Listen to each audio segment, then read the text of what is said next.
All right, today we're gonna go ahead and learn about writing equations of a circle. That is page 495 on your book. Go ahead and turn there. For equations of a circle, there are two types of ways you can write them. And it all depends on where that circle is. So let's say if the equation of a circle, let's say your center point, and that's the main focus of the lesson, is focusing on the center point. If your center point is in the origin, meaning 0, 0, that means it's going to be x squared plus y squared is equal to r squared. So before you square it, the r is considered your radius. Radius is considered from the center to one of the endpoints there. It's not diameter, it's radius, so it's at the half point.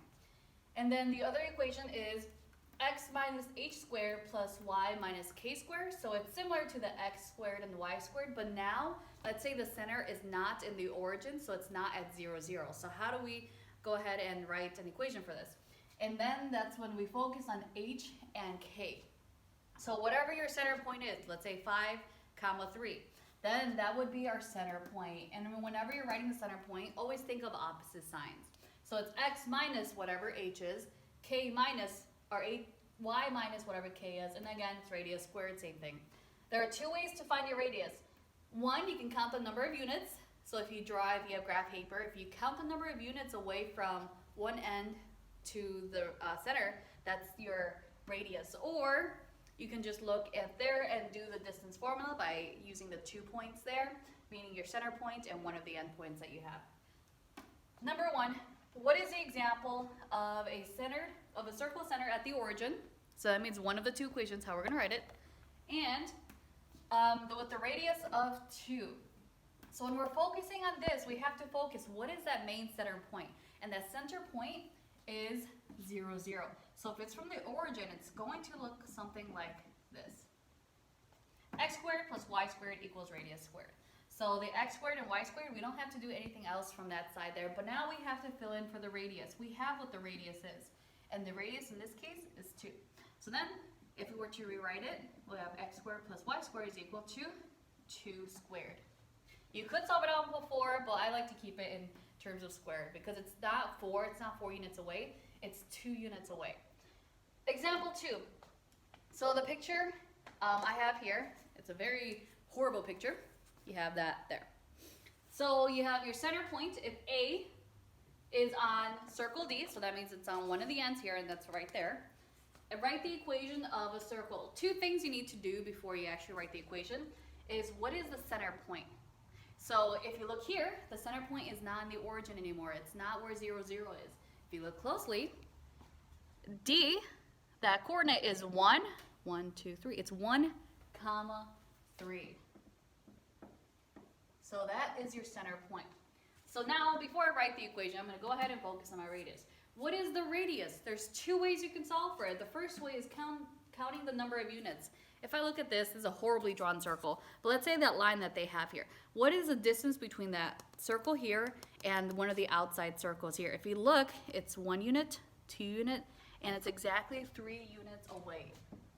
3u or just 3. Or if you don't want to do it that way and later on you won't be able to just count the number of units, it's distance formula. You have to choose 2 points. One of your point has to be your center, which is 1, 3, and another point has to be any point from the outside, and they give you that, which is A, which is 0, 1. If you use this and use the distance formula, plug it in correctly, I end up with square root of 9, which is also equal to 3. They both match up.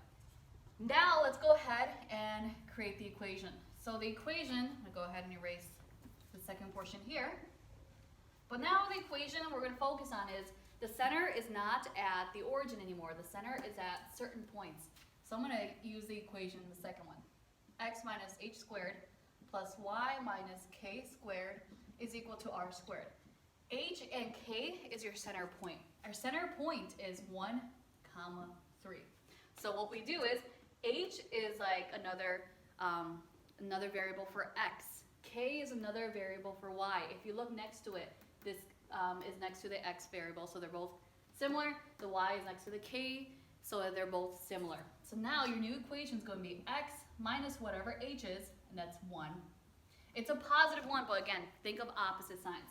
So h minus whatever or x minus whatever h is, which is minus 1 squared, plus y minus k, and k is your y coordinate of your center, and it's y minus 3, and then squared again, equals your radius squared. Our radius, remember here, is 3. It's going to be terms of 3 squared. Leave it like that. 3 is the number of units away, because if you solve it out, 9 is not the number of units away from the center. It's actually 3. And you can leave it like this, but if you want to for your homework, just put equals 0 or equals 9, that's fine. B, circle E is concentric with circle D. Concentric means it's two circles, so imagine another circle being drawn, that have the same center. So they share the same center, but their points are a tad different. So circle E is concentric with circle D and has a radius of 5. So the first thing you have to do, what's your center? According to this definition, concentric meaning they share the same exact center point. Center point is 1, 3. Next one, radius. It has a radius of 5, so they tell you already what it is. Radius is equal to 5. And then the last step is you fill in with your formula. You'll use this formula a lot more than the first one. X minus h squared plus y minus k squared equals r squared. H and k is your center, which is 1 and 3. Now go ahead and plug in. X minus whatever h is, which is 1 squared, plus y minus whatever k is, which is 3 squared, is equal to your radius, which is 5 squared, and that's your answer there. This is good to know for your junior and your senior year, but here we're just going to graph here real quick. Here, it says all the stuff, but we're going to graph two different types of circles. I like graphing these because they're very, very simple to graph. Here it says x squared plus y squared. According to this, what would be the center? If we look back at the beginning, the center is right at the origin. What is the radius? Remember, radius has to be in terms of squared. 25 is not in terms of squared. So to kind of undo 25, we will end up with square root of 25 is 5. The radius will be 5 squared. It's undoing it, it's still 25, but we have to undo it and make it in terms of squared because r is always in terms of squared. Now we have a center at 0, 0, and radius of 5 squared, meaning the radius is 5. So now a center at 0, 0. Now, from this point, remember a circle is the equal distance all around. So here, the radius is 5. That means from the left side is 1, 2, 3, 4, 5. I'm just going to draw a line here. It's 5 going to the right, going above, 2, 3, 4, 5. Draw a line here. 1, 2, 3, 4, 5. It's 5 units from all around. 1, 2, 4, 5. So if I were to draw the circle, I end up with that. It's exactly 5 units across at every distance there. Now the last one. This is a different type. That means the center is not in the origin. Now we look at this. When we're writing, we're trying to define what the center is. I always think of opposite signs. So x minus 2, positive 2. Y plus 1 is negative 1. The reason why, it's y minus negative 1 squared. And that's how we end up with y plus 1. So now we have our center being 2, 2, negative 1, and 16. We have to change our radius. We have to find the square root of it. And the radius will be 4 squared, or just the 4 that we need. Now, if we go ahead and draw it, we have 2, negative 1. 1, 2, negative 1 here. That's our center point. And that means from every distance, from above, below, left, and right, it will be 4 units away. 1, 2, 3, 4, right here. 2, 3, 4, right here. And remember, it's always from the center here. So it's 4 units down, 4 units to the right. 1, 2, 3, 4. 1, 2, 3, 4. That's 4 units this way. And we end up with a circle that looks something like that. All right, if you have any questions, make sure you go ahead and email me down there. Have a good day.